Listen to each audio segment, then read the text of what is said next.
চ্যানেলকে আমার ডাক্তারি পক্ষ থেকে স্বাগত।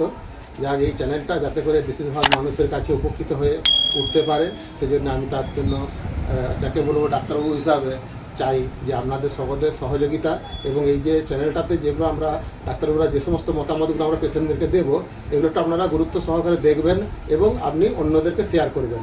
আমি এখন ডাক্তার টি চৌধুরী লিউকেরিয়া প্রবলেম সম্বন্ধে বলি, যেটাতে বেশিরভাগ মহিলা ভুগছে এবং সেটাতে কোনো অ্যালোপ্যাথিক বেটার ট্রিটমেন্ট নেই। অ্যালোপ্যাথিক ট্রিটমেন্ট করলে সামান্য সাময়িক সুবিধা হচ্ছে ঠিকই, কিন্তু তারা পুনরায় আবার আমাদের হোমিওপ্যাথিতে আসছে।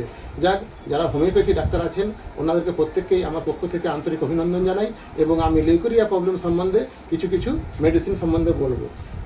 যে প্রকৃত মহিলারা শান্ত স্বভাবের হয় এবং হঠকারিতা, এবং তারা চট করে রেগে যায় এবং একটুতেই আবার তারা কেঁদে ফেলে, পরক্ষণে তারা ভাবে আমরা এটা ভুল করছি, তাদের জন্য মেডিসিনটা হলো পালসেটিলা 200 পোটেন্সি, যেটা হচ্ছে 2 ডোজ প্রতিদিন সকাল এবং সন্ধ্যা 2 ফোঁটা করে খেলে ভালো।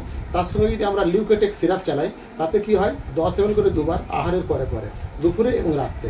এইভাবে যদি আমরা চালাতে পারি, পরের পর মেডিসিন সিপিয়া, এইভাবে সিপিয়া 200 পোটেন্সি, যে হেডকো কোম্পানি 10 ml, ওইটা ওই একইভাবে পালসেটিলার মতো 7 দিন অন্তর অন্তর যদি 2 ফোঁটা করে যদি তারা খেতে থাকে, তাহলে কিন্তু রেপটা নিরাময় হতে পারে।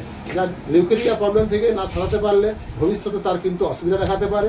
লিউকেরিয়ার থেকে নানারকমভাবে ক্যান্সার হতে পারে, ওই জায়গায় বিভিন্ন র্যাশ বেরিয়ে চুলকানি হতে থাকে, যার ফলে মহিলারা কিন্তু সংসারের ক্ষেত্রে তাদের মধ্যে অনটন অশান্তি লেগেই থাকে। যাক, তাদের জন্য আমি ডাক্তার টি চৌধুরী হিসাবে বলতে পারি, পালসেটিলা, লিউকেরিয়া সিরাপ এবং সিপিয়া, এই মেডিসিনগুলো যদি ওনারা পরপর যদি প্রথম থেকে স্টার্ট করতে পারে, তাহলে কিন্তু রোগটা নিরাময় হবে এবং তাদের শরীরটাও সুস্থ থাকবে। এইভাবেই তারা কিন্তু সংসারে জীবনযাপন করবে এবং তারা শান্তিতে বসবাস করবে। এর পরবর্তী আমার নাম্বার দেওয়া থাকবে চ্যানেলে। এই ফার্মাকন গাইড চ্যানেলকে আমার তরফ থেকে আবার পুনরায় স্বাগত। যাক, আপনাদের প্রত্যেকেই পেশেন্টদের উপকৃত হন, আর এই ডাক্তারবাবুদের মতামতগুলো আপনারা মন দিয়ে দেখবেন, অপর